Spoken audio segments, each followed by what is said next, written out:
Dear viewers, welcome to the exciting world of Nadia's Alpha Awakening, where the shadow of the supernatural has long loomed over the lives of our characters. Join us on Nadia's mysterious and dangerous journey as this young woman discovers her true power in a world of werewolves and hidden desire. This is EP4 of Nadia's Alpha Awakening. Thank you for your subscription and like. You can leave your thoughts in the comment section. Chapter 37. He steps in, and my first reflex is to take a few steps back. Friday, you can leave.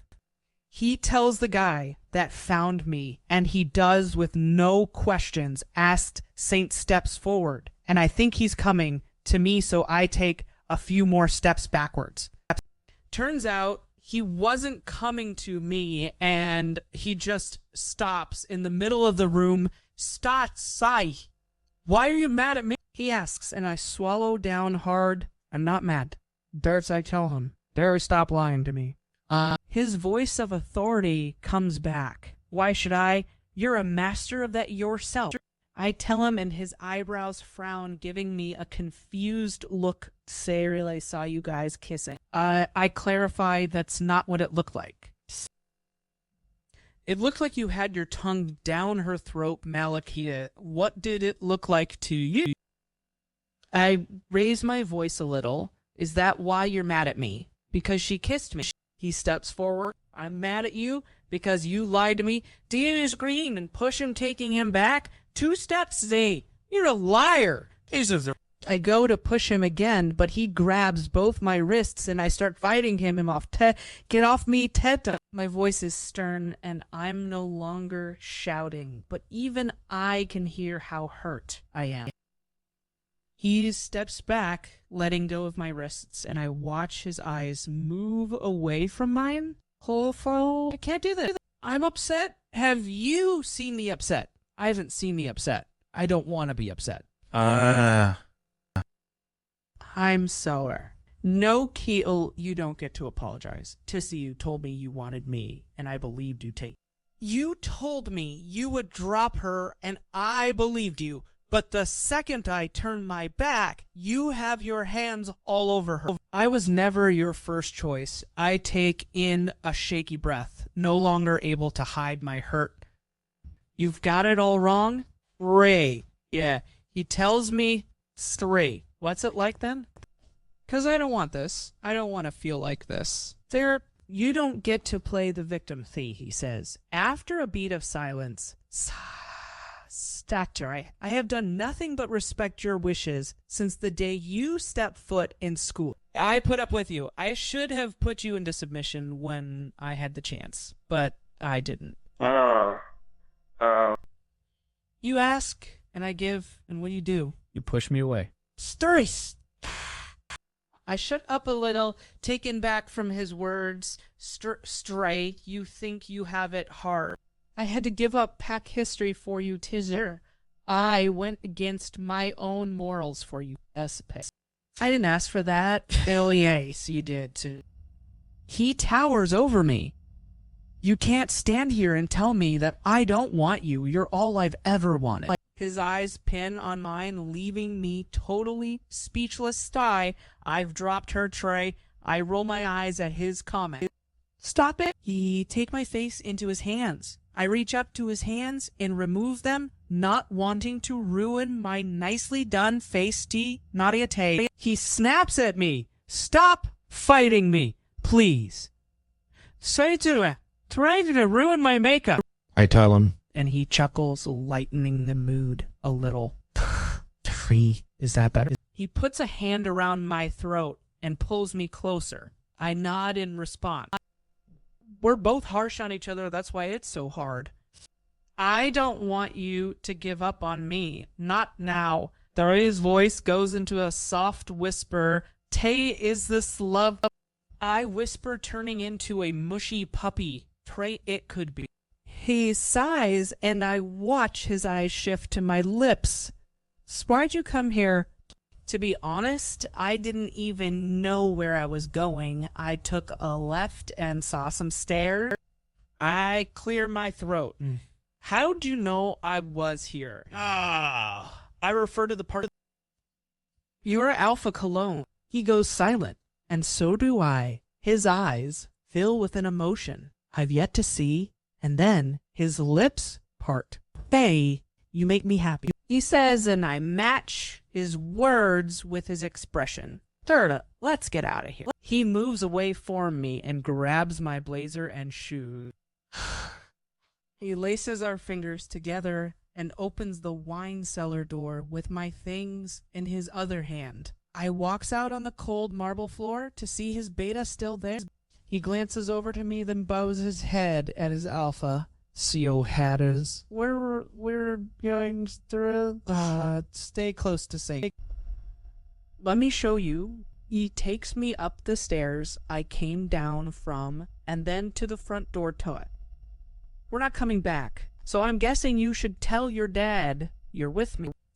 He hands me my blazer and heels, and I put them on.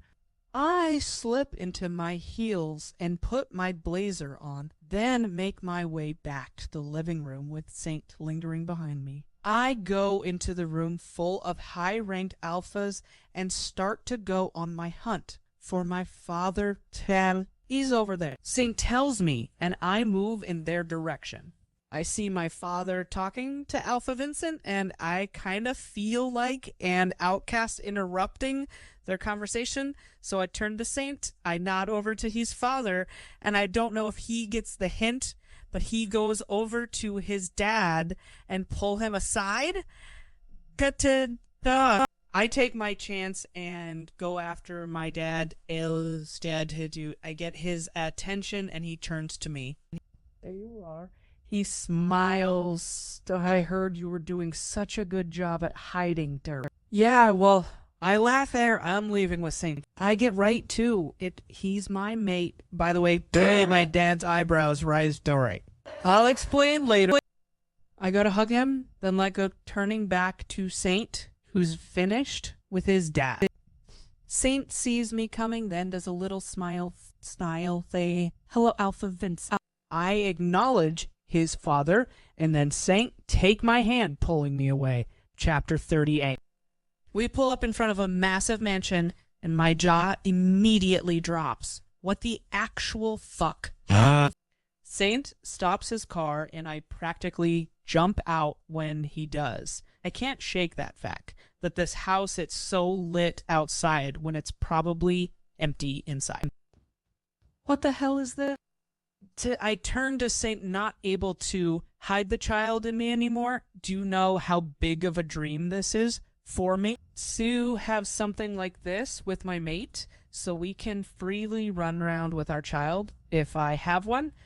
This is mine. He moves to me, taking my hand, and leads me up some porch steps before reaching the front door. He takes out a set of keys and then opens the double doors, letting us in. My father gave this to me. For my Luna and I turn to him with wide eyes. Ture, so you haven't been here yet. Ture,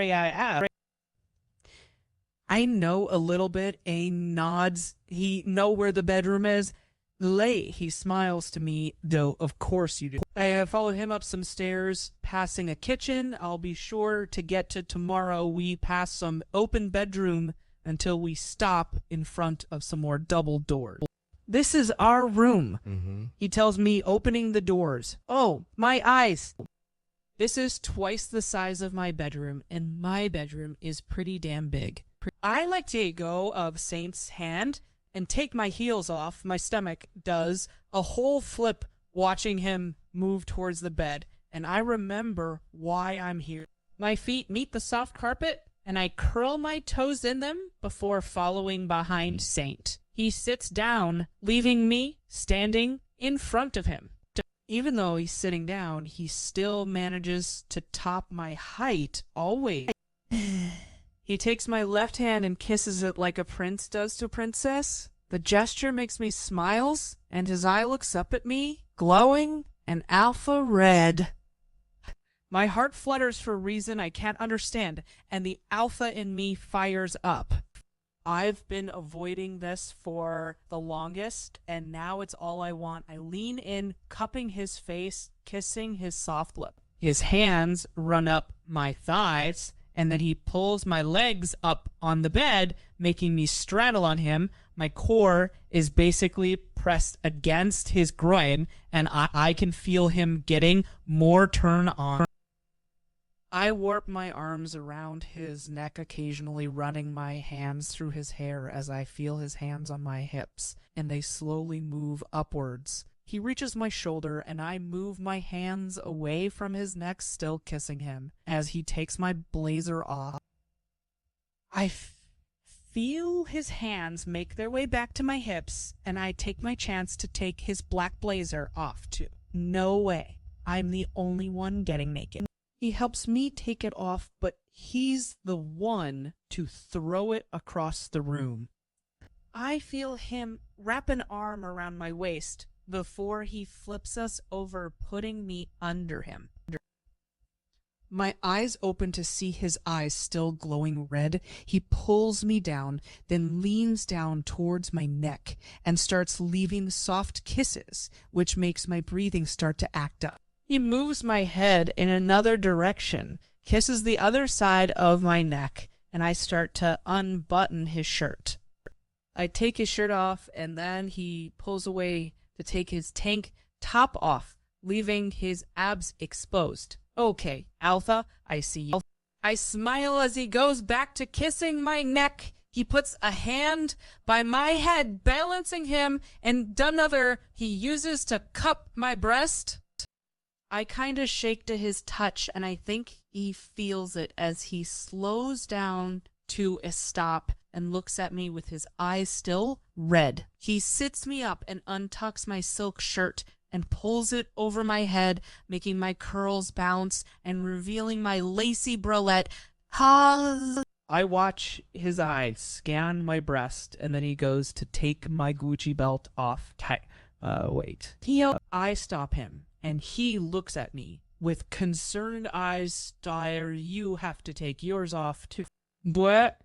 I tell him and watch a smirk play on his lips. He unbuckles my belt and then slips me out my short. He goes to do the same to his butt, doesn't take his pants off. Instead, they hang dangerously low on his defined V-line. In here. You fall into submission. He whispers to me, then puts our lips back together. His body weight makes me lean back onto the bed, and he pulls me down a little. Time lets the kiss turn into a wet, messy one, and then I feel Saint's hands run up my lacy bra, and he pulls away, putting 2 fingers in my mouth. I take a fast and clever guess on where he wants to put those before I feel him slowly start to massage my butt. My head tilts backwards as I hum a moan, feeling the new sensation between my legs. I feel him tease me leisurely, and then he puts a finger in my making. My moans turn up a volume. Saint lips press against mine, muffling my moans as his hands starts to pick up pace. The feeling starts to become more pleasurable as my legs start to shake at the friction of his fingers in me. Continue. I even start to whine, feeling my orgasm come over me. My toes curl as I squirt everywhere. I open my eyes to see a satisfied Saint, and he leans down to kiss me. His kisses go from my lips to my cheek, then down my neck. I'm too busy trying to catch my breath again. I'm hard enough if you're ready. Franny whispers in my ear and then kisses my neck again. I'm ready. I tell him, and he puts our lips back together. Chapter 39.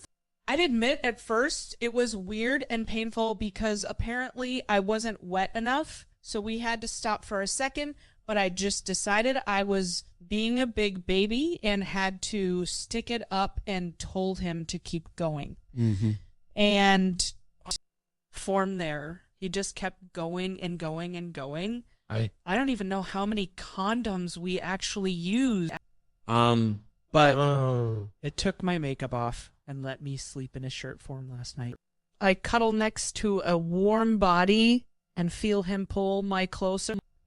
Something in him clicked last night. I kind of saw it flash in his eye. And we were on round 3, I believe, and he was railing me hard, and I took it. Because Daddy didn't raise no bit. I was trying me best not to scream, but kept screaming since it was honestly too much for me. But his strokes stated to slow down, and he started planting kisses all over my face, like he did in Fiji water. I watched him as he kissed me, and I saw how dazed his alpha was. He even asked me to say he name, and well, I moans it numerous times. I start to move out his grip, and he gently lets me go. I roll over and sit on the edge of the bed before hopping out.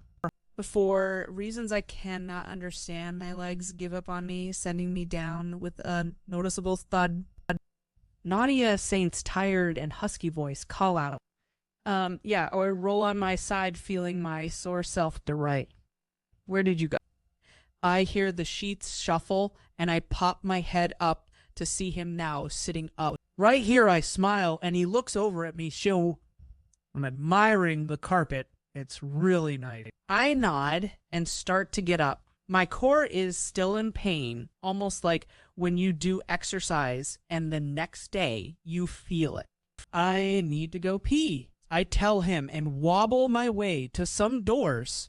I walk into a beautifully lit bathroom. The floors is cold but has a marble design throughout it. The sink is at least 20 feet, not including the additional drawers attached to it. I walk past the bathtub that has a chandelier hanging over it. Yeah. If one of us is in there, it's game over. The bathtub is caged by 4 large stone tubes for support, and then there's a mesh curtain hanging around it, not really covering anything. I move towards the back a little and finally spot the toilet. I rush to it, releasing myself, and nothing feels better. There's also one of those butt cleaner things, another toilet a thing, where the guys pee and all that is evenly divided. I take it all in, not really believing I'm here. My bathroom isn't even like this, so it's a lot for me. My wolf picks up soft footsteps, making me finish and wipe myself before flushing. I meet him halfway and go to wash my hands. I dry my hands on a nearby towel. Are you okay? Saint gets my attention. I nod as his hands make their way around my waist. I rest my head on his bare chest and warp my arms around his waist, pulling him close. Is this too fast? His heat vibrates as he talks. I just gotta get used to it. That's all. I say into his chest, turning my head towards the mirror. I look so safe in his arms, and I also feel it too. I close my eyes, feeling his warm body against mine, but the feeling of him stepping away takes me by surprise. He moves towards the bathtub and turns the faucet on. I listen to the water pour out as I watch him tie the mesh curtains out the wash, giving us a little entrance. I witness his boxers go, and then he goes in making the water rise. His whole body goes under, and then he comes out with messy, wet hair. Yeah. Matt! I step up the marble steps, then sit on the edge, dipping my legs in the warm water. I start to unbutton the shirt I have on as Saint moves towards me. I take the shirt off, completely going nude in front of him. His hands work their way up my thighs. Then he grabs my waist, putting me in the water with him. He turns the faucet off and then retreats his steps, swimming backwards with my in his arms. We come to a stop, and he sits on a step. I think he lifts me, making me straddle on him. I feel his manhood rub against my stomach as I lace my fingers behind his head. He reaches behind him, grabbing a loofah and soap that I didn't even see there. I pull away, letting him rub the two together as they create bubble. He puts the soap down, then takes my hand. He rubs the loofah on the back of my hand and start to scrub me. He works his way up my arm, and I watch how concentrated he is. I wonder how much damage I've done for us to be here. I'd admit I didn't want anything to do with him at first, but then he just proved me wrong. He showed me he can be human sometimes. I just kept denying it, and he kept persisting and pushing me to believe until I finally gave in and then feel too deep. But here we are. Together, do you think our parents are okay with this, Dre? I ask him as he scrubs my chest. Yes, why wouldn't they be? He moves to my shoulder. I actually think my mother knew you were my mate before I did. Explains why she's so nice to me, seeing I chuckle code already. You're just an approachable person. He smiles, moving my hair behind my back to keep scrubbing. Chapter 40. I finish eating and then do our dishes. I dry my hands, then go on my hunt to find Saint, who's gone wandering off. Babe, will it? I shout, going up the stairs and make my way to our room. I find him talking on the phone with his back to me as he looks out the window, sits still. I said no. Then postpone it. What do you mean? I can't postpone it. His voice goes into the authority voice he only uses on me to get my attention. Send Lee as my replacement. He orders as I make my way to giving him a hug from behind. I forgot he had alpha duties. Fine. Okay, I got it. He hangs up, and I make my way around to face him. Is everything okay? I look up at him, and he leans down, kissing my forehead. I have to go to this stupid conference. It's like 7 hours away from here, and I just thereof. He stops himself. My heart drops at he does that he'll be away. We just started getting along, and now he had to leave. So, wait, I'll be back before you know it. When do you leave? I hate how disappointed I sound. He's an alpha, and he has duties. Suck it up, Ted. Well, I have to leave now because I have to get there before night falls. Straight, he explained. How long will you be gone? I don't know. You're dumb. Hey, don't do that! He grabs my hands and laces our fingers together. Ty, listen, I won't be gone for long, and I'll come back. I could never leave you. His words make my heart flutter a little, and I nod. He leans in, putting our lips together.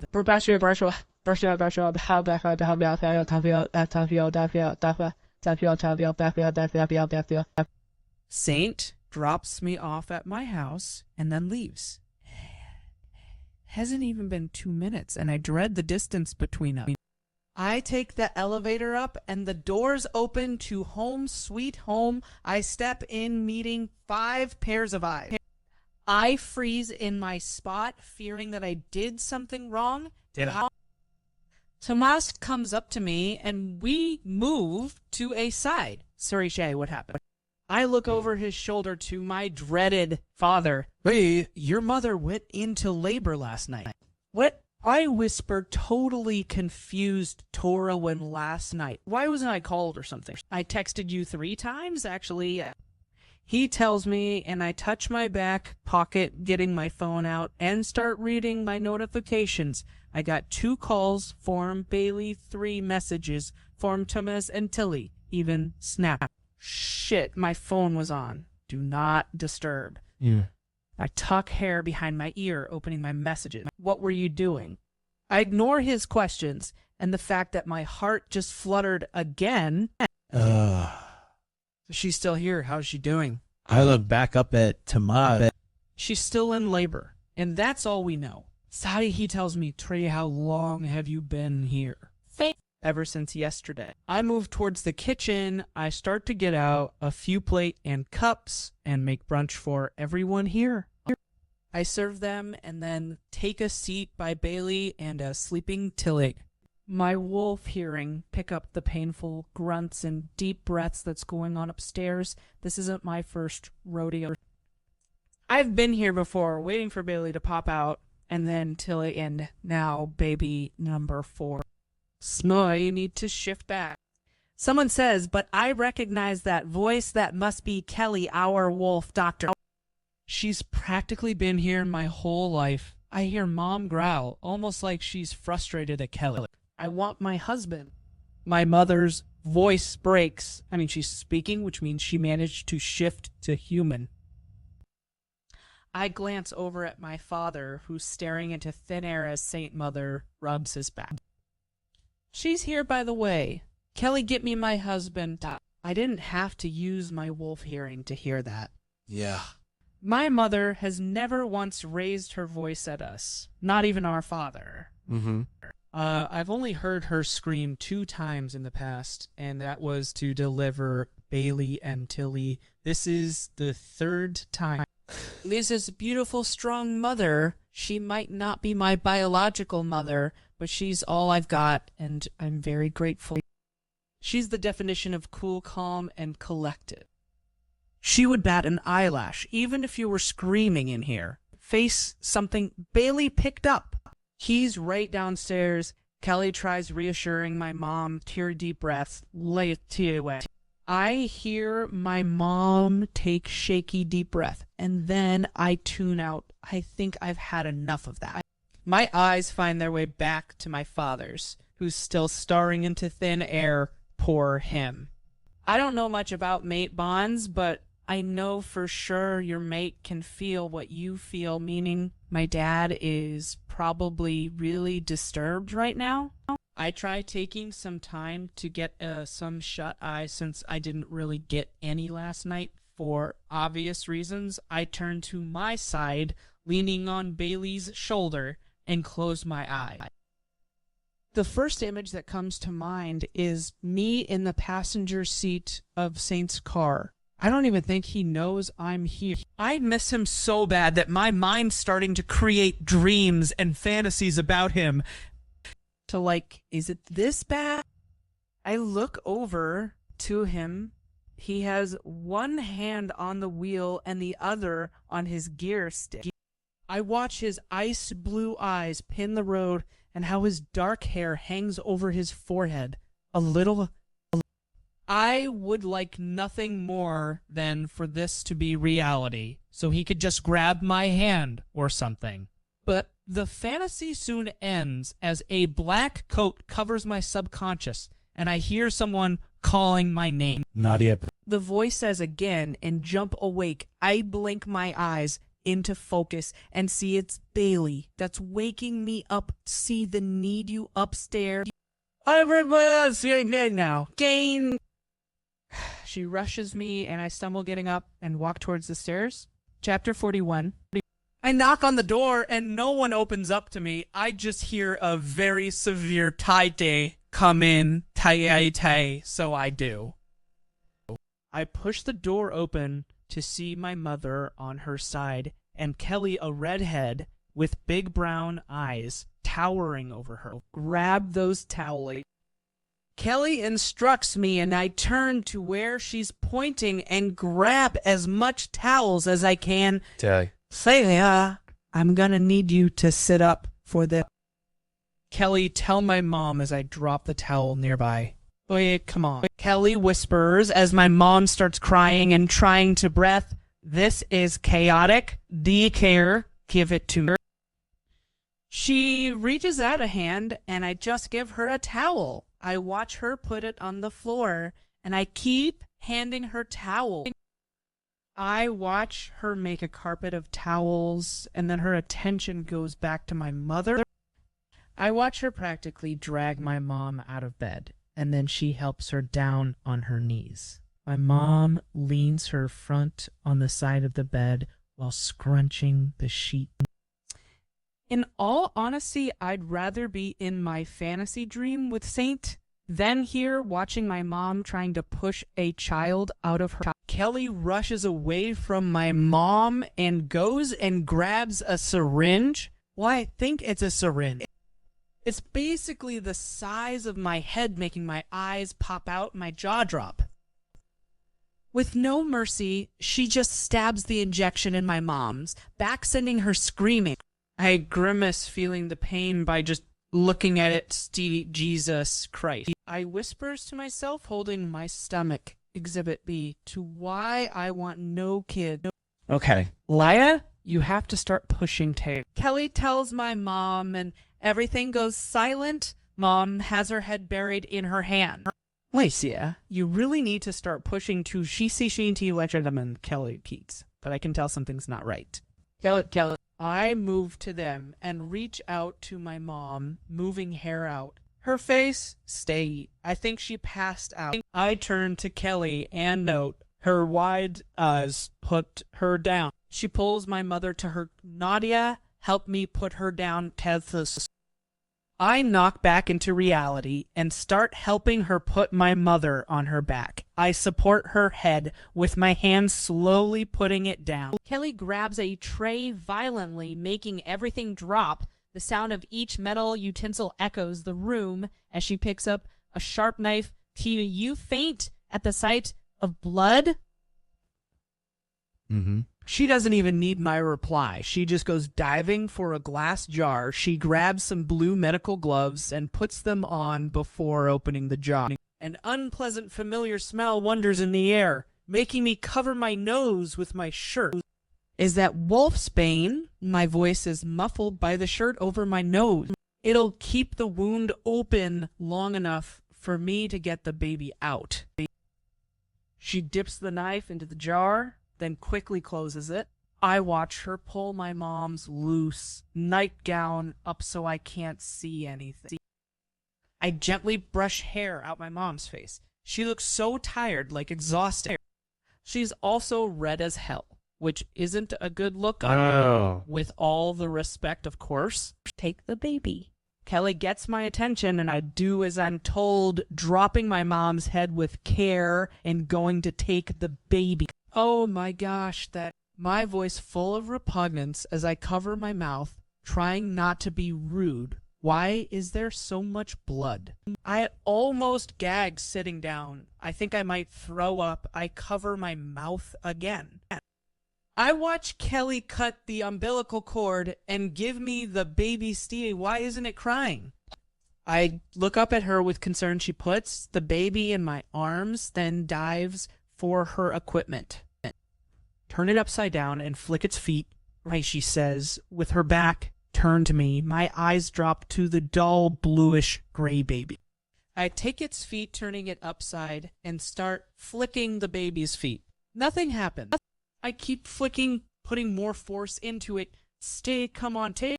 I start shaking the baby, and then the best sound bounces off the walls. I quickly flip the baby right side up and grab the cleanest towel nearby. I get up, taking the now crying baby with me, dry it, and keep it warm. I walk over to my parents' bed where my mom was and place the baby down. The baby kicks and cries as I try to wipe it down. I pass the umbilical cord and see the cute little membrum virile. It's a boy. I see the baby shiver a little and he starts crying harder. I stop examining his pee and grab a clean towel and start wrapping him in it. He clams down a little as I carry him and rock us sideways, softly, story, easy day. I hear Kelly say behind me, and I turn in her direction. I get up, making my way over to them, and remember, too late to why I moved location. My mother is very much conscious, but still very much bleeding. See? Where's my baby? She whispers, and I step around Kelly's equipment and kneel down to my mother. Mom, it's a boy. I tell her, reaching out my arms for her to take the baby. She attempts really weakly to hold her child, so I do most of the supporting. It's a boy? Her voice breaks as she leans down, planting soft kisses on his face. At last he's shut up by now, a real loud mouth he is. Talk about the last one seeking attention, chapter 40. Everyone gathers around my father with the newborn baby in his arms. The baby hasn't been named yet, making me question whether it's up to the Luna or the Alpha to name to child. I wonder who named me. My mother hasn't been down in a couple of hours, but the essential is that she's conscious and breathing after the situation we had upstairs. I'm glad I'm out that room. I still don't believe every woman has to push out a living being out of them by choice, obviously. But I could never choose that path. I get it. Babies are the cutest things ever, and it's more so of a blessing than anything else. But I just can't do it. First of all, I'm really petite, and a baby that size coming out of me will rip me apart. Second of all, I highly doubt I'll be a good mother. I'm just not skilled like that. Thirdly, I don't know if Saint would even want me to carry his kids. And lastly, I'm just not up to it. Not even in the future, the fear of dying during or after birth has now traumatized me as fuck. That's how I lost my mother, and I don't want to risk leaving me children motherless, so I don't want kids. Nadia, I hear my name being called and turn in that direction. My dad comes towards me, and my eyes drop to the baby in his arms. Terry, you alright? Okay, you've gone a little quite sort of. No, I'm good. I shake my head, knocking out of my thoughts. He moves towards me and sits beside me. Have you named him? I rub my finger across the newborn's soft, pale skin.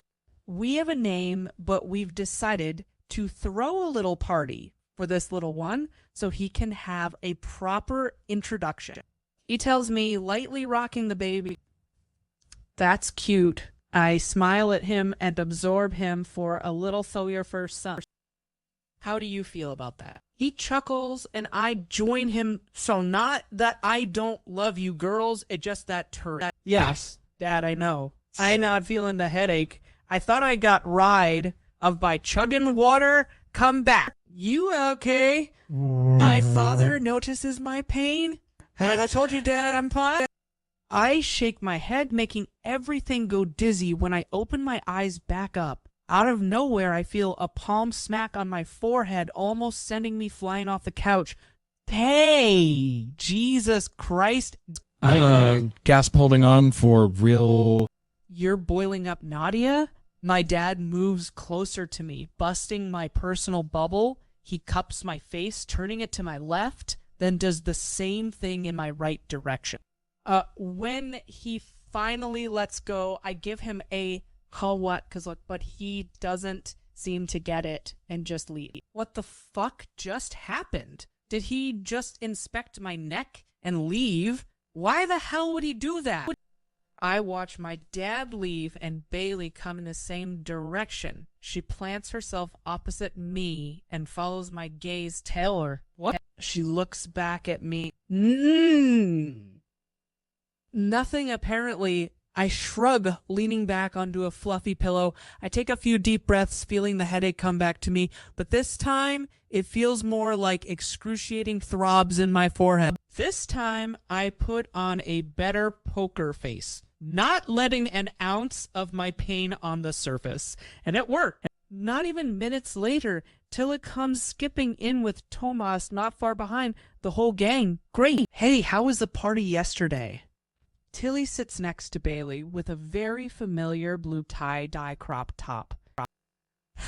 It was fine. Not that great, to be honest. I clench my jaw to stop me from smiling. Last night was everything but fine.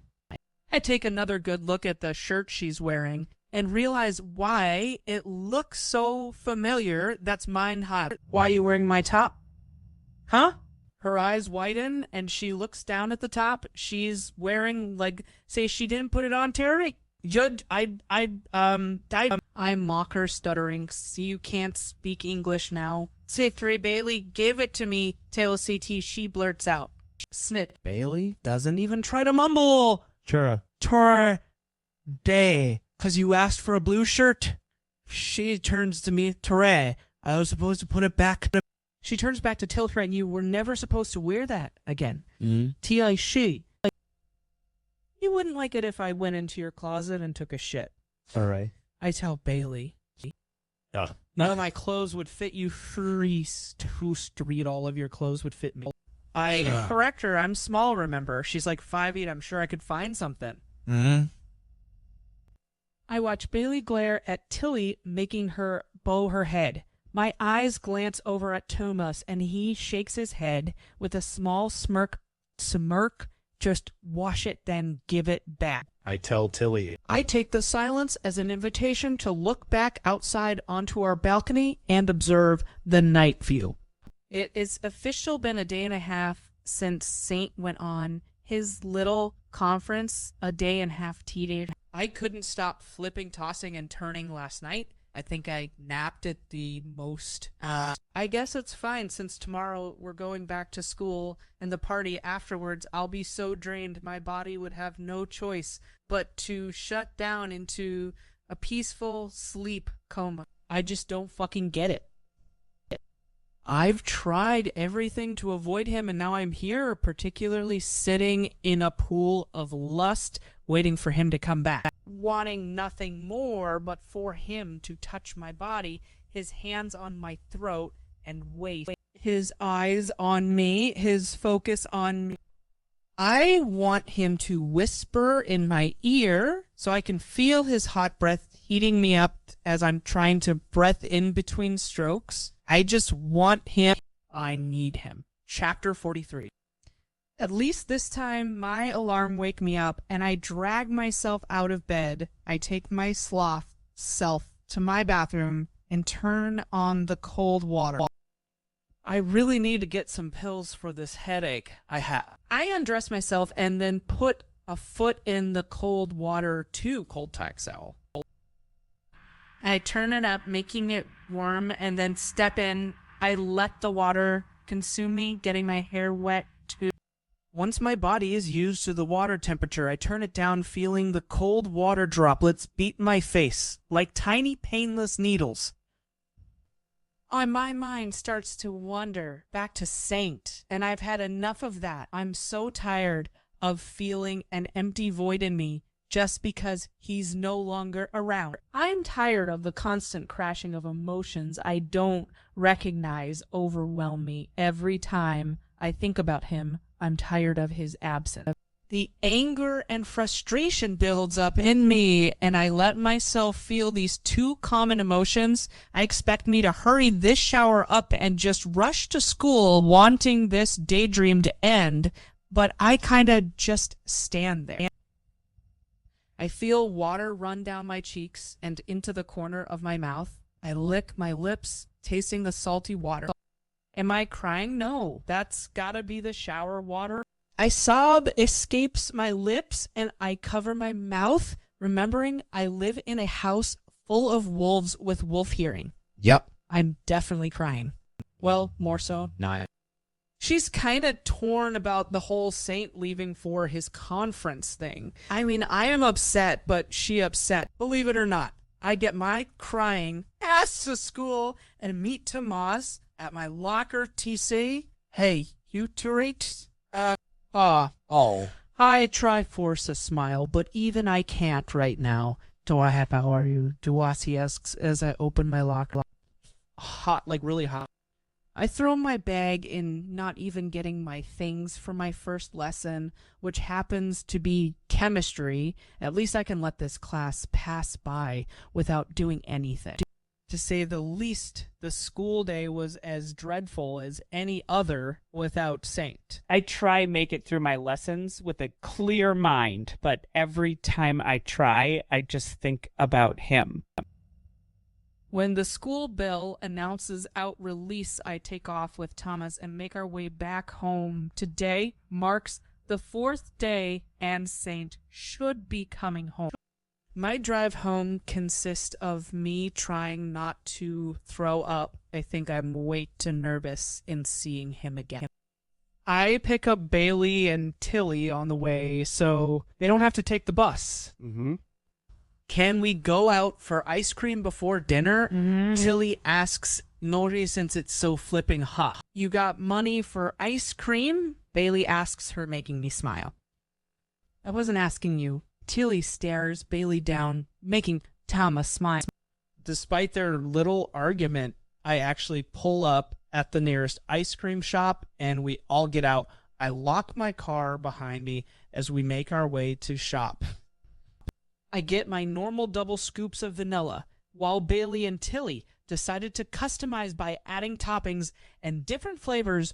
Temes keeps it simple, going with a chocolate cone, and then we all sit down taking a boo. So now that you're mated with a alpha born, I look up at Bailey as she starts talking dates. Does that mean we'll be accepted, or do we have to go through a trial? First of all, what makes you think I'm mated with an alpha born?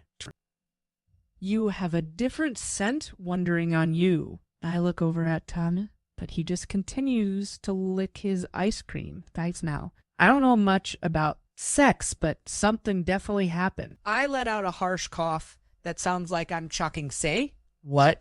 𝐊𝐢𝐧𝐠'𝐬. Tilly turns to me. Good luck explaining that one. Saitama says before chuckling. I know, no. I'm quick to answer. I mean, it's none of your business. Sure, so too does mom know.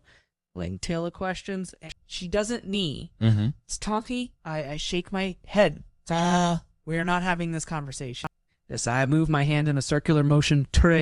This conversation ends here. Now. We do not talk about my sex life, so you admit you have one out of DJ's Christ Bailey.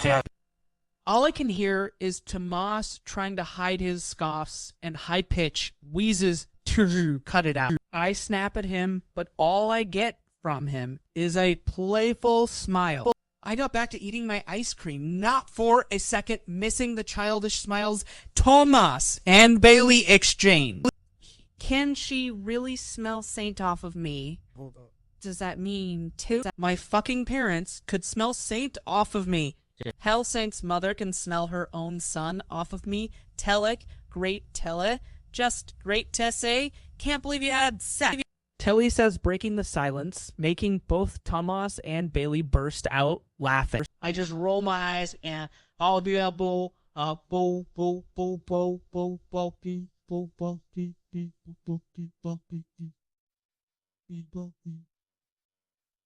in my bodycon navy blue dress. I move past a body of alphas with a baby bottle in hand and make my way to the kitchen. On my way there, I pass blue balloon, blue glitter, blue banners, a blue cake, and even people in different shades of blue. The party my father wanted to host for the new baby boy is finally happening, and I'm on heating the bottle duty. I enter the kitchen where all the Lunas are gathered chattering and gossiping. Most of them I recognize as mom's friends. Other, I don't even know. Excuse me, I move past a Luna to get to the bottle warmer machine. When I get to it, I refill it up with water, plug it in, then let it boil a little before putting the bottle in. The sound of joyful laughter and loud conversations ring in my ears. I can even hear the baby's soft moans from the kitchen. Ding, I look down, but the flashing light is still red. Must be the elevator. More guests. Great. Nadia! I look up, seeing Bailey's in a flowery summer dress. There's someone in your room. Then tell them to leave. Then street. How the hell do you expect me to tell an alpha born to leave? Here, she uses her hands to talk on behalf of 𝐊𝐢𝐧𝐿𝐬. I ask you respectfully to leave her room. I say like it's the most obvious thing there. Do you think I've tired that too dirty? You know what? I'ma do it myself. And this time when I look down, it's the machine, chapter 44. I pick the bottle up and shake it in my hand before moving back into the crowd. I turn my focus to a familiar blonde, moving to sit down with her little minions. behind her. Even though I don't want it to, my heart drops at the sight of her, whose mother dragged her child to this. I try, shake it off, and make my way to my mother, who's in the second living room, where there's not a lot of people, probably her Saint's mom and a few other mothers. I knock on the door softly before entering. Trey, I got the bottle. Trey, I walk in and hand it to my mother. I look around the empty room. Where are the mothers gone? Thank you. She gives me a soft smile. She's in a better state. Less bloody, and no one has fainted yet. Please come here. Take. I really need to take it. Can wait. She tells me, here, take care. I move to her and bend a little, taking the newborn to careful with his stay head. Yeah. I rest the head in the nook of my elbows and start rocking the baby. He moves a little in my arms before his ice blue eyes open, looking up at me. Well, that makes two of us. I was starting to wonder when or if one of my sibling will inherit my father's eyes. A brunette with blue eyes. He's gonna break hearts. Shrey. Please don't name him. Something that starts with a JCN. I turn to my mom, who's wiping down her dress. She lets out a soft chuckle. Jerome's a nice name. No, Mom? No, it isn't. I shake my head as she moved to me, then takes the infant out my hands with care. Yeah. I watch her do so, taking in everything from her slick back her to her white, cute slippers. If you don't mind, I'd gotta go ask as Alpha to leave my room. I turn, locking eyes with her, then open the door, going back into the flood of people. Unlike Saint, we don't have an arcade where we can throw kids, so imagine how many little alphas and betas are running around. A little girl literally zooms past me just as I was thinking about it. I focus back to the stairs and then start to go up them. At the top, I pull my dress down a little as it ran up.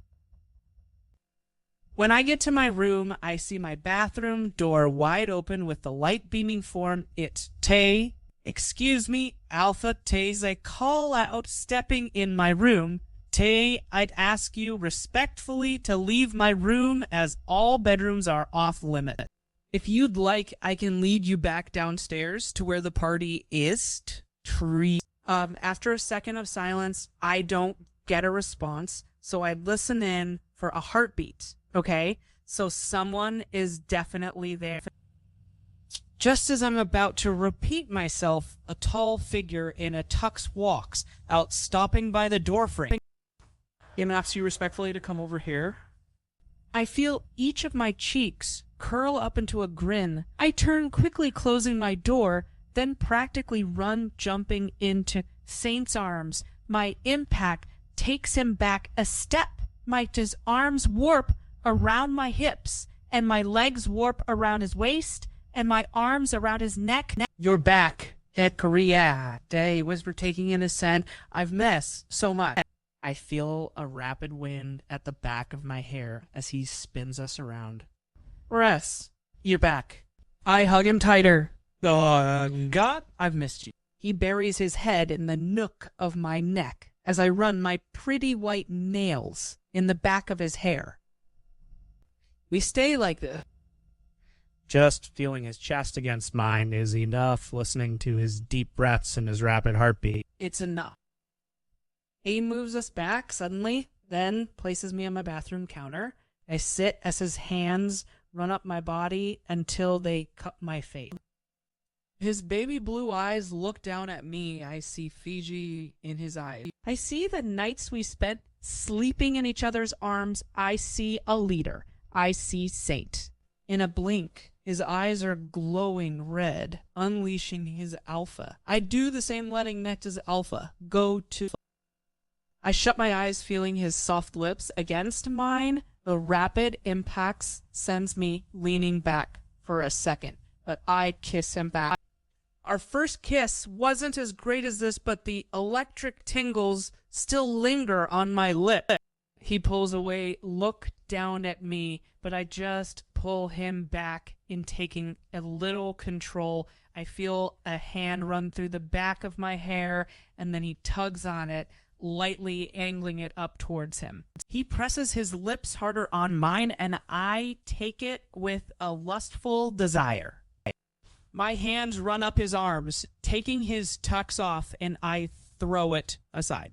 His kisses start to push me down onto the cold counter, but I don't even acknowledge it. My attention is on his working hand that's rubbing my inner thigh, and his soft kisses he's planting on my neck, going down to my shoulder and collarbone. His lips start to move down, kissing the top of my breast.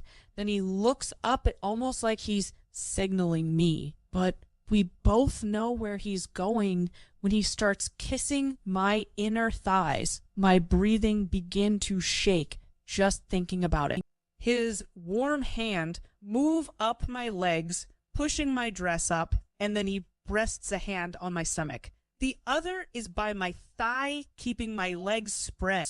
I feel him teasing me, licking and sucking around my thigh, probably leaving hickeys only he can see. I can feel myself start to heat up at the torture making me drip so bad. I don't know if it's because he loves getting a reaction out of me, but his slow torment is something I want. Something I can handle. Chapter 45, Look at you, story. I open my eyes looking at me in the mirror. Looking at us. Saint is behind me, pounding me from the back. His shirt is untucked and his chest is stuck to my back. I stand in front of him, leaning forward every time he penetrates. He moves hair out the way, then kisses my neck. 3. You look good, baby. 3, he says in my ears. You like the dress? I squeeze my hand into a fist. I don't get to do it, probably as his hands are on top of mine. Entwined, I love the dress, kisses behind my shoulder, matter of fact. I love the dress so much, I want to rip it off. I chuckle at that, but it's quickly followed by a moan. His vigorous trashing are merely bearable as he continues to rearrange my insides while watching me struggle to keep my mouth shut. I squeeze our hands again as I gasp for some more air, watching the side of his lip curl into a lecherous smirk. You look desperate, he says to me through the mirror. I swallow down, hard, feeling my knees buckle, nearly giving out. His pace picks up behind me, making my head hang, and I watch my hair move back and forth the faster we go. The tension rises, making my attempts to keep quiet almost fail. Just as I reach my climax, I feel a pang on the shoulder Saint's been kissing on all this time. I let out a mindless cry between pain and pleasure. Saint's quick to muffle it with his hand, smudging my caked up face. I hang my head, feeling the exhaustion that comes with the mate bond after you mate. He removes his hand, and I move my now free hands in front of me, leaning on them. I feel him pull out, making me almost curse out loud. He rests his head on my back, and we stay like this for a second, collecting ourselves. I finally look up in the mirror, seeing the bite mark. He marked me. I mean, I should have seen it coming, but he still marked me. Not that I'm complaining or anything. How am I going to explain that to my parents? He looks at mine through the mirror. It's pretty self-explanatory. I watch him pull his briefs back up before kissing me, where he marked me.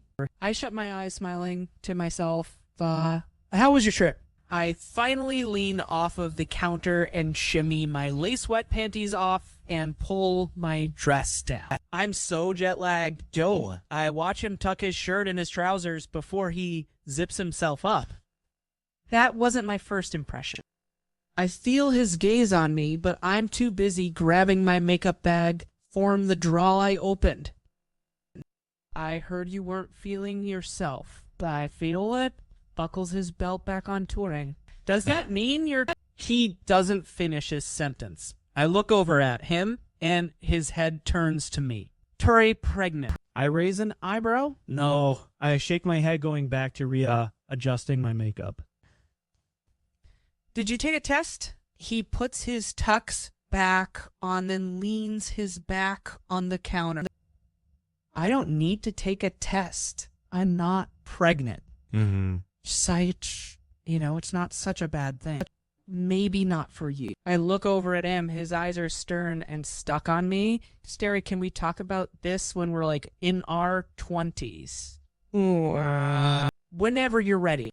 I hear him say, but I'm already looking at myself in the mirror. I brush my straightened hair out, brushing it all behind my ear. It'll be pretty obvious that I have the marks since I started the night without one. And I'm finishing the night with one.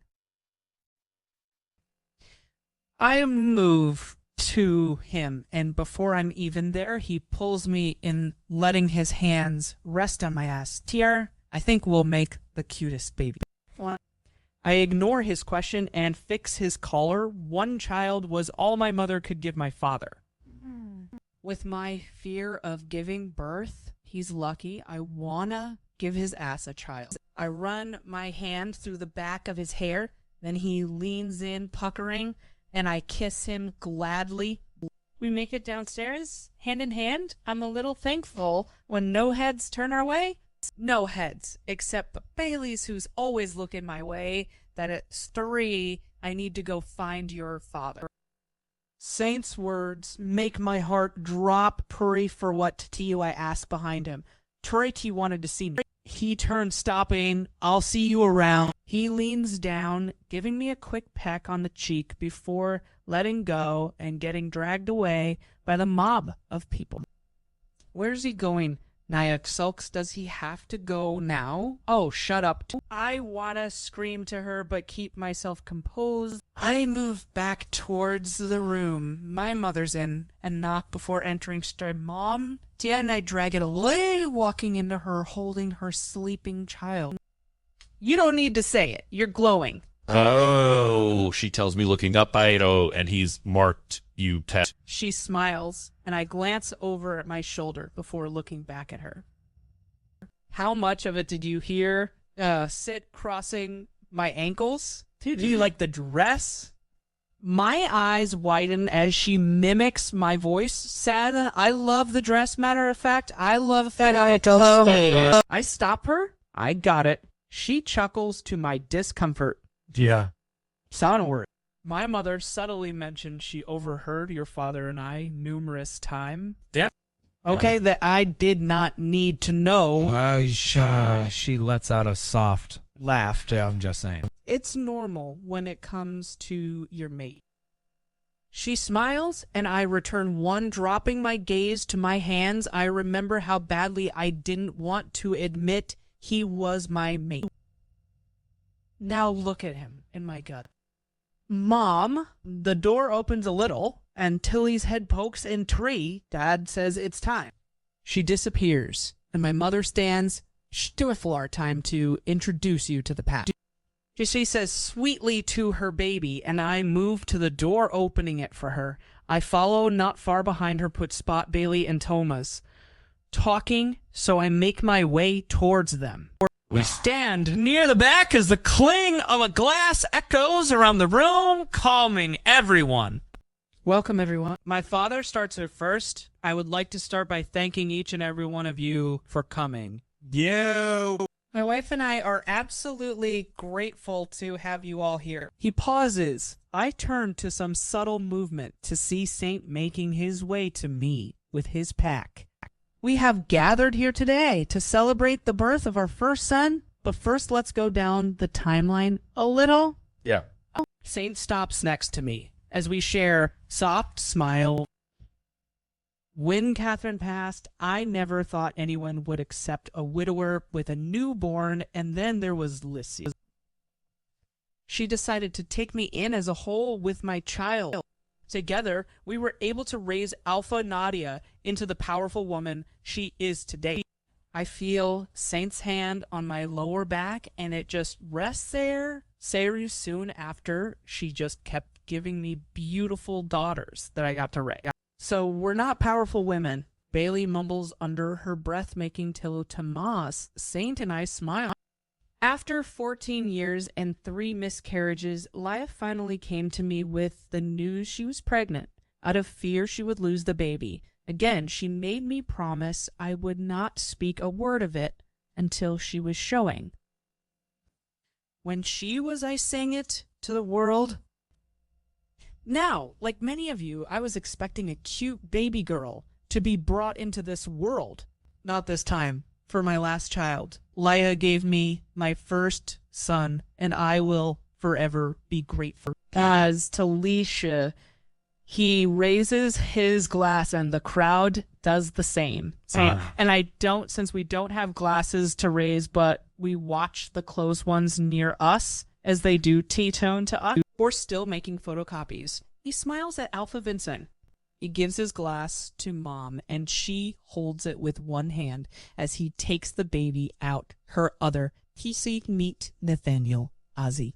He lifts the baby up a little, stir to Nathaniel Ozzy. People clang thief glasses and clap. I join with the clapping. So does Saint letting my lower back go. I look over at him for a second. Maybe I won't bear his children, or maybe I'll give him a tone. All I know is for now, I'm what he wants, and that's okay with me. I've got my pack, my family, and now a new addition. This I can live with. This is enough. Chapter 46. So I've taken all the constructive criticisms into deep consideration, and here I am making amendments. Hope you enjoy telling it. Keep the advice coming. 2 weeks later, I enter the mansion knowing that Saint is probably in the home gym working out. Recently, we've been spending most of our time in this mansion, and I don't mind it. Turns out I was right. I moved to our room and step inside the bathroom. I run myself a shower before stepping in. Soon exams are going to start. It's not like I started at the start of the year anyways, and now I have to endure the same exams as the people in my year. Once I'm done, I move to our room and enter the walk-in closet. I've already picked out a dark blue silk dress. When Saint walks in, I catch him watching me curl the ends of my hair before he moves towards me. Getting ready for Tomasa's birthday brunch? I nod as a response. Dairy? You know. I stop him from getting any closer, stirrier, like sweaty and all. Why are you getting all dolled up for a brunch that I'm not even invited to? He takes it upon himself to lean against me. Because I push him off yet again, quote, 𝐊𝐴𝐷𝐻𝐚𝐫 afterwards is a family dinner? I told you to make amends with Thomas. Have you done that yet? I look at him through the mirror. His silence is enough of an answer for me. There you go. Reason of 2 why you're not invited. 𝐊𝐴𝐷𝐻𝐚𝐫, can I at least get a kiss? Go shower first. I shoo him off. Sala, sold out. I'll be here when you're done. He starts to move away from me, taking his sweet time before finally turning and going to shower.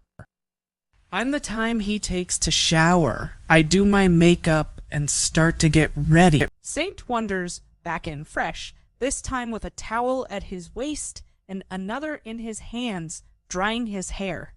So I'll just meet you at school tomorrow. I'm probably gonna just stay at home or at Tomasa's for the night.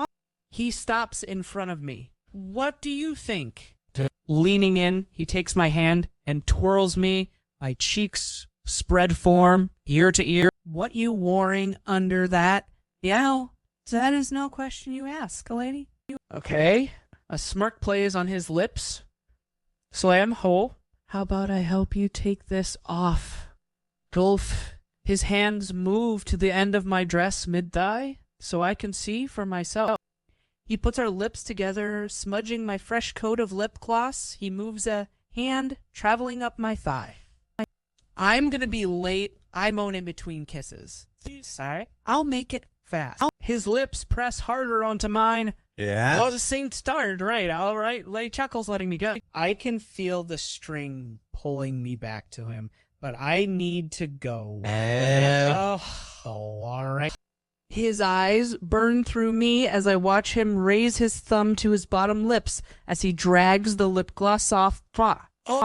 I move past him before I can go against myself and grab my already purse before heading back down. I take my keys and leave, moving to my parked car. Before driving off, I fix whatever mess Saint made them go. Hey, birthday boy. Tomas enters my car, already shaking his head. He's in a white business shirt with trousers a shade darker than the blue my dress is. I can't believe I let you talk me into this, and don't call me that. And I watch how his hair bounce as he gets comfortable. Fight damn. Gee, eye scanning. Girls better watch out for this 18-year-old. Stop it. Tap it. He avoids eye contact with me as I start moving. So the plan for after, I nod. Dinner at my place where you can meet my aunt. And then it's whatever. Okay, yeah, that sounds decent. I take a right on my way back home to pick up my sisters. Before dinner, we have a plan to have brunch as a pack. Then we go mini golfing. So now that you're 18, it should be easier for you to find your mate, right? I glance over at him. Actually, I've already found my mate, T-Steel. Oh, yeah, but she rejected me a while back. Terry. She didn't want to be mated with a lone wolf T. He nod. I did get a chance to, Sarah glance, priest mate with her. Mm-hmm.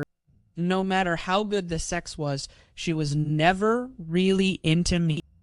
In the end, I still didn't have a pack, and she just left her. And after rejection, she's just free to go chit-quack, question, keeping my eyes on the road.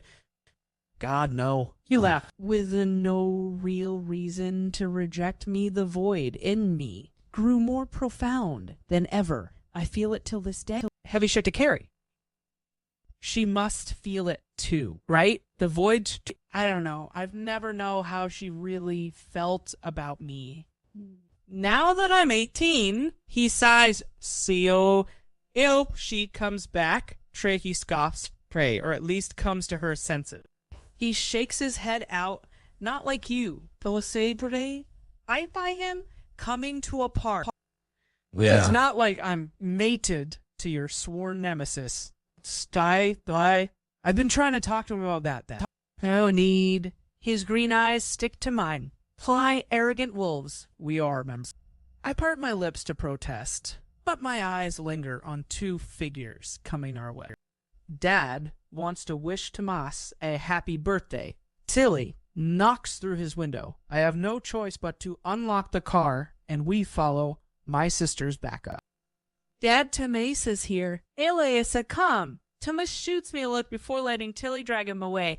They laugh. I move up the stairs and knock softly on her door. I don't get an answer and take it upon myself to wonder in the room is surprisingly clean to what it was like when Tilly was born. Stepping in, I see tiny legs squirming around. Nathaniel whines before erupting into a fit crying chapter 47. Tari, hey, no, don't cry. I pick him up with him still wailing. Hey, shay. I got you. He's a feather in my arms wrapped in white baby clothes. Are you hungry? Is that what it is? It'll offend Nadia and mother. Comes in with a towel and damp hair. Oh, good. I thought all of you guys were already gone. She moves across the room, disappearing into her closet. Nathan at eye level, his pink lips part in another cry as his tongue vibrates with the volume. I turn him to sniff his butt, but get only a whiff of baby powder. Siri. Okay, then. I start moving to go downstairs and go in the fridge where 2 bottles are already done. Okay, hold on. I see an empty bottle. Picking it up, I go to open a cupboard where we keep all our water bottles and grab one. I work with my left hand, filling the empty bottle with water. You thirsty? All that crying must have you dehydrated. I move him, laying his head in the nook of my arm, then give him the bottle. Yeah. There you go. He's desperate to suck on the bottle. I blow softly on his pink face and watch him blink more tears out. Yeah. You were thirsty, huh? I rub my pinky across his cheek, drying his face. He's been crying. No stop. Yeah, Budley walks in, taking a seat. It's starting to drive me a little crazy. Festace, he's not that bad. I watch how his eyes flutter open and blue stare back at me before they close lazily. Easy for you to say, if you're not here helping mom or with us, you stay with that boyfriend of yours. I roll my eyes at her comment. Mom really needs to get him a pacifier. Nope, Mom walks in. No, I don't.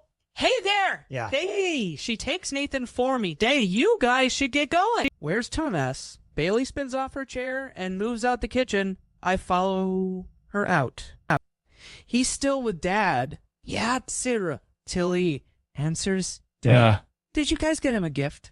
I thought we agreed on no gift. Thomas walks back in, cutting Bailey off. I don't look at him, avoiding any eye contact, and start moving towards our elevator. Leaning in till it tilts her head to Tomas's ear. Stress, you'll love mine. Staring at his back. The only reaction I get is him shaking his head slightly. I promise you. She holds out her pink, and I'm just in view to see him warp his own, which is twice her size around hers in a promise. We reach my car and set off to a cute place where we spend an hour laughing and talking before we set off to our second location, Sir's mini golfing. Do you even know how to play? Tomas rolls up his sleeves, leaving his bare forearms out. You use the golf club to hit the golf ball into the hole. Luce, I reach out to grab a golf club. I don't know. He lets out a laugh, and I turn to Bailey, joining him. I call dibs on going against Nadia first, telling Bailey rushes to get the next golf club. A ball is thrown at Thomas, and he places it in front of me. I just hit it right. He watches me ready myself. I part my legs to steadying my feet before I grip the club. No ear, I shoot up at Thomas. No, it's storing your hand. Needs to be a little higher. Sorry, Mo. My hand higher. Higher, he moves to me and towers behind me. The tip of my left palm lines with the end of the golf club. Yeah. I can tell with everything he's got, he's trying not to lean into me. Terry left in front of Brian. He warps my hands around the club in correct positioning before moving swiftly. That looks about right. You played to Maze. I listened to Tilly ask her. Not really. He turns his back to me, and I go back to focusing on my target before I swing for the hit. My ball gets a little too far, but I seem to be better than Bailey herself. Both of our lack of experience makes the game a little more interesting. Also, the fact that we're not playing by the rule. Tomas, on the other hand, knows exactly what he's doing. I know damn well. He's played before. It's not long before we set off back to his house where his aunt is already setting up in the kitchen. You should have let me help. I take the seat she offered me as Thomas and my sister sit down too. Nonsense. She smiles. Unlike Thomas, her hair is a deep shade of copper and her eyes as dark as mud. To me, she looks so unhealthily slim, but no one else seemed to notice. Your guess? She finally takes her seat. She'll live for a quick prayer, if you don't mind. Of course we don't. I flash Bailey a look who's already picking her fork up. Oh, well, I watch Thomas's aunt how her head, and I do the same. Thank you, Lord, for this good you give us. We pray you keep providing for us, and the next day we see ourselves at another table. We won't forget to thank you. Amen. Amen. We echo after her before digging into the dish she made us. I look down to see a smoky fish situation going on. I know all too well how much Naya hates fish, but I'm going to have to force it down for the event. I was so very excited when Tomas told me he finally found an alpha willing enough to take him in Tierra. I look up at her word. Thank you. I know how much of a handful he can be. Strike state, Cheryl. Thomas mutters, keeping his eyes on his plate. Both my sister let out short giggles. I start to dig into my fish, making sure to swallow it down with water so it doesn't force itself back up. Chapter 48, if you don't mind me asking, I've been informed you're mated with Malik Salvador. Yeah. I reply before filling my mouth. Given the history he and Toma share, has there been any talk of merging packs? The question catches me completely off guard. I open my mouth, catching myself before I say, no, we haven't discussed that yet. I know it has to happen sooner or later, but I didn't think people were expecting it so soon.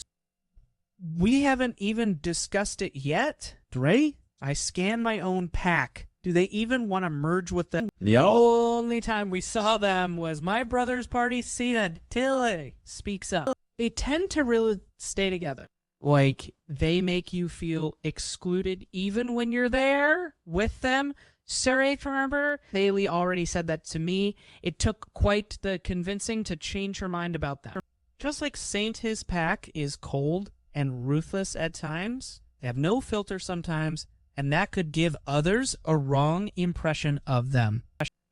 I don't even know how I feel about his pack. Yeah. I'm sure. The subject will come up. When it does, I'll personally inform you on the matter. I try warping the subject up in hopes we can move on. Of course, Cheryl nods, and the sound of our utensils scratching our plates rings in the air. So, girls, how is it having your big sister, says your alpha? The only difference is now that she's a little bossier.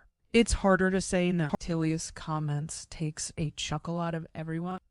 For some time, we keep talking, and then Tomas and I go do the dishes while Bailey and Tilly stay chatting with Tomas's aunt. She likes you. Tomas takes a plate. I hand him as I go to pick up another to rinse.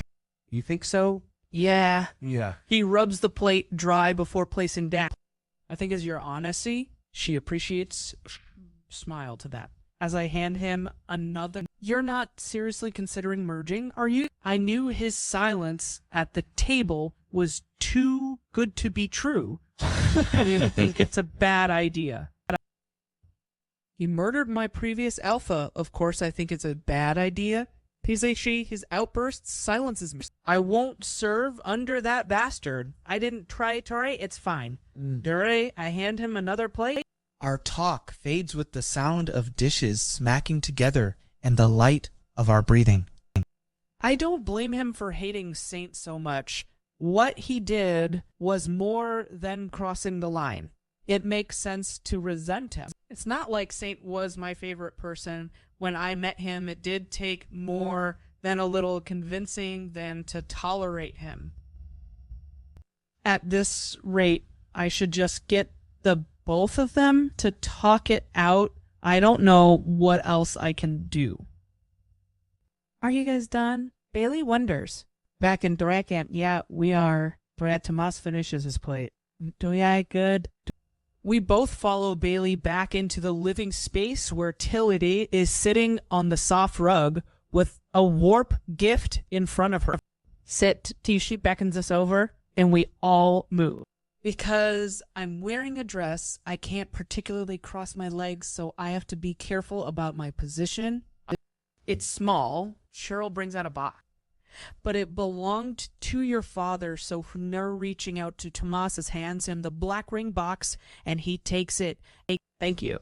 He wears a small, satisfied smile. As he opens it, shoot her, a quick glance, he picks up the ring, a black titanium ring. Wow. He slips it on his right middle finger and shows it off. Was this his freak-free?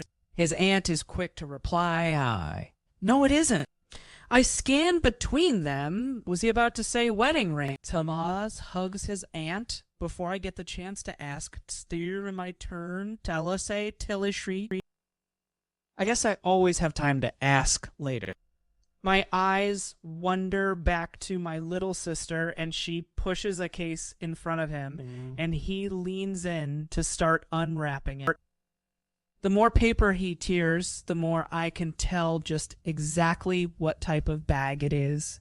Him opening the bag fills the silence before we're all looking down at a brand new pair of tennis rackets. Wow. Well, you know, you suck, but that could always change tape. Something about Tomas's genuine laugh sounds like it's formed the heart. I even got it customized. Look. She takes it upon herself to turn the racket and point to the handle. In white is Tomas's full name, embroidered in a neat italic handwriting. We've only played with him twice ever since he joined the pack. It's always been a tradition we made, and now he's a part of it. Mm-hmm. I do love it. Come here. He takes her in for a hug, and my gaze lands on his beaming aunt. Sit here. It's Bailey's turn, and she pushes a small bag in front of him. He takes it and starts to remove the tissue paper before digging inside to pull out a cologne bottle. Not that you stink or anything. I don't think I've seen Tomasa smile grow so wide. No, he chuckles. Thank you. He pushes down, letting on puff out, so we can all take a whiff. It's strong, but has a wild, viley hint to it. With him starting to pack his aunt, Stan, to go fetch the gift, I had to sneak in. Okay, so it's not a lot, but at least his way. You can't say, I don't listen when you talk 10. So you mentioned on multiple occasions how you'd love to learn how to ride a bike like mine. Cheryl comes back in with a box, and I help shove it to him. Shuri, no way. He pulls the box to him. No fucking way.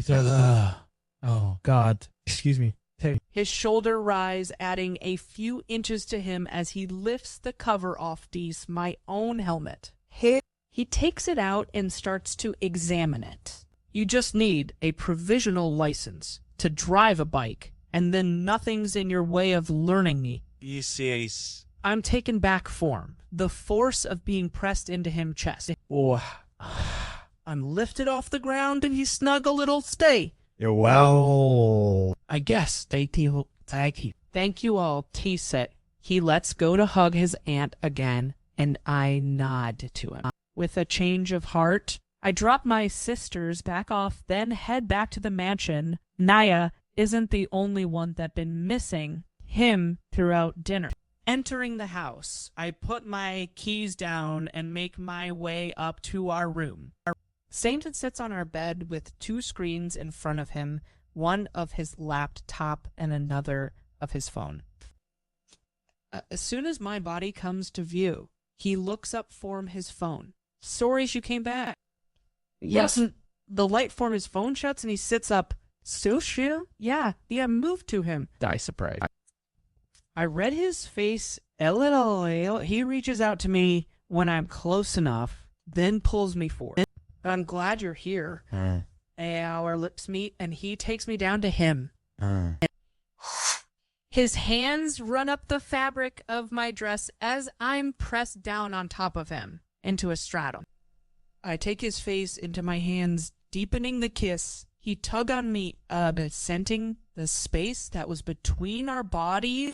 My stomach knots with nerves just feeling his fingers slip into my dress. My lips start to swell at how desperate and wet the kiss is growing.